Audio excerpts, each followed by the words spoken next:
cerca de uns 3 anos para ficar pronto. Nele tem muito da minha experiência em relação à cidade de São Paulo, principalmente, que é onde eu vivo aqui desde quando nasci, e, de certa forma, algumas vivências junto com uma experiência também de querer contar histórias, querer contar bem algumas histórias. Eu acho que o que dificultou mais para a construção dessa história talvez seja o fato de, infelizmente, não ter tido todo o tempo para trabalhar somente com esse livro Encruzilhada.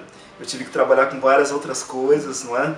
Sou professor também, e meio que os quadrinhos ficavam naquele contraturno de quando você não está trabalhando. Eu gosto muito de uma história sobre um celular, que mostra todo o percurso que ele passa, de uma menina, depois vai parar com o primo dela, depois se envolve num caso de roubo, não é? E de violência no final também. E gosto muito da última história, que é a que dá nome ao livro, chamada de Encruzilhada, que também surgiu a partir de um fato real que eu, enfim, acompanhei, que saiu nos jornais e tal. Galo ciscou e espalhou, pairou, boiou, a terra se multiplica no mar, o que navega sobre o véu de Olocum. Galo ciscou e espalhou. Eu, quando começo a trabalhar, primeiro faço os roteiros de tudo, depois passo a fazer os esboços, os primeiros esboços, depois os segundos, uma segunda etapa de esboços mais detalhados e depois a finalização. Então isso tudo leva muito tempo e eu procuro sempre aproveitar muito as novas ideias que surgem nesse percurso. Bem, as histórias, elas geralmente surgem a partir de um fato que eu vejo ou conversando, que eu conheço, ou conversando com algumas pessoas. Teve algumas que surgiram de fatos conversando com familiares, teve outras que surgiram de fatos conversando com colegas, outras surgem de uma notícia de jornal.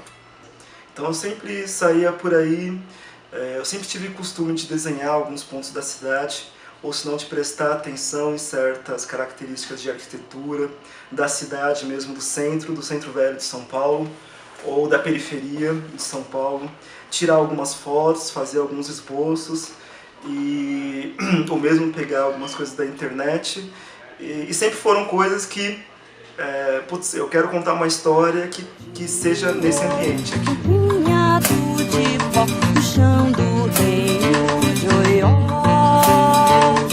solo de fé, um grão de terra.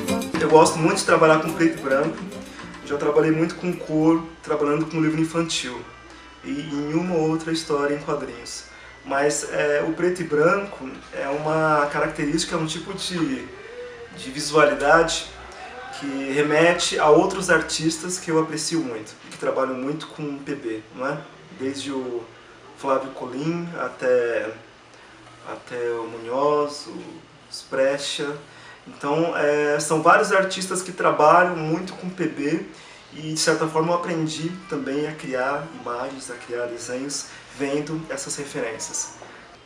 Nessa época do colégio eu comecei a fazer umas primeiras histórias com o Kiko Dinucci, que é um músico, sambista também muito bom, e cineasta também.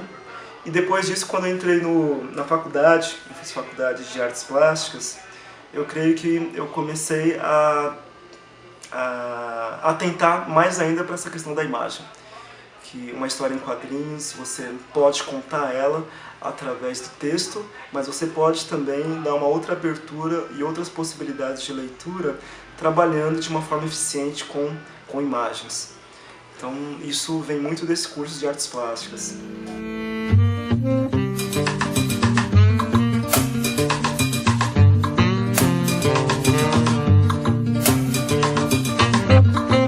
Então, nisso eu confio que quadrinhos do lado do jornalismo, tanto as biografias e autobiografias que tem hoje em dia, quanto outros quadrinhos que acabem circulando nessas diversas áreas, eles enriquecem ainda mais o veículo dos quadrinhos original, não é?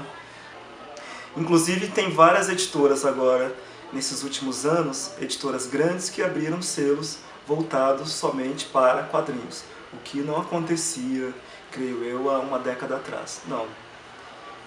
Era quadrinho para banca, pouquíssimas coisas de quadrinhos iam para as livrarias, e esse é um nicho que surgiu nessa última década. Eu acho que a gente está num ponto que a gente tem que experimentar e ver até que possibilidade a gente consegue chegar com esse tipo de linguagem.